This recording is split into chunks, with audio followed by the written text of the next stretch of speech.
Hey guys, it's time for a new build. So this is the Austin Healey. I think it's a 1/25th scale. This is 1959 Austin Healey 106.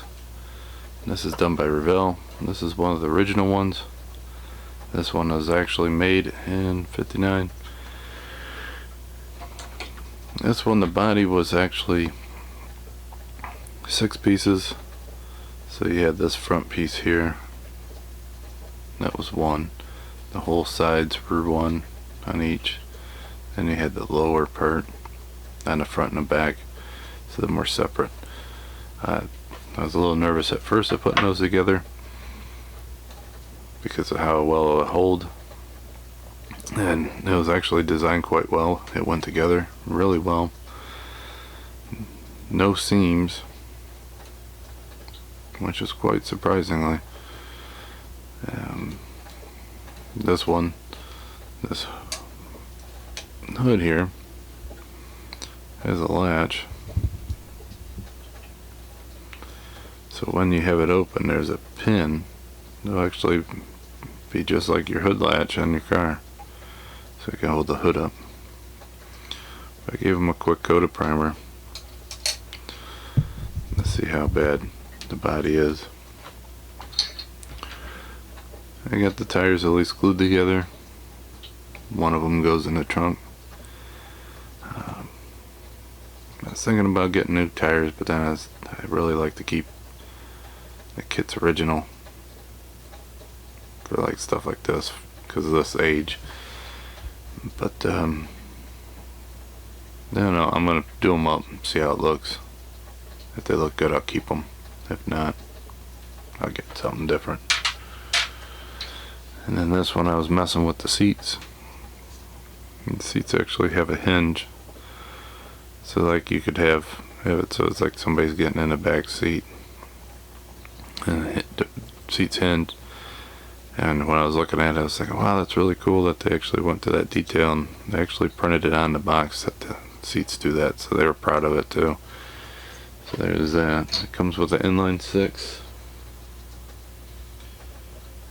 So no chrome tree in this part. They didn't chrome the parts back then, so all the chrome pieces I'm gonna have to do myself, which will be fun. Usually I have to strip the chrome off of them anyhow, so I have to decide on which way I'm gonna chrome them. So many options out there anymore. So I figured I'd do a little introduction on this.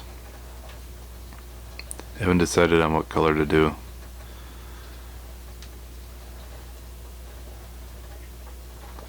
I haven't decided if doing two-tone or not. On these, they do the two-tone. This is usually a white, and then this is the body color.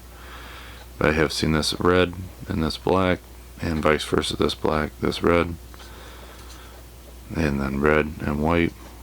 It seems like red was the most common color for this car, even though the British Racing Green looks really good on them. And then, let's see, you're supposed to see the seam in the back right here. I started getting rid of it, so I got smooth there. I think I'm going to fill that and make it, even though you're supposed to see it in real life when you look at the model kit and you see that there, you think it's a mistake, so I might cover it up. But right now I'm just trying to fill all the seams on the body, get all of them hidden. There's a couple little tiny imperfections. I think there's like a divot there, there's a divot there, I think with the primer, and then I use that green filler that's out there. So one seam out of all those I had a green filler on. So it should be a pretty cool kit. Something fun to get working on.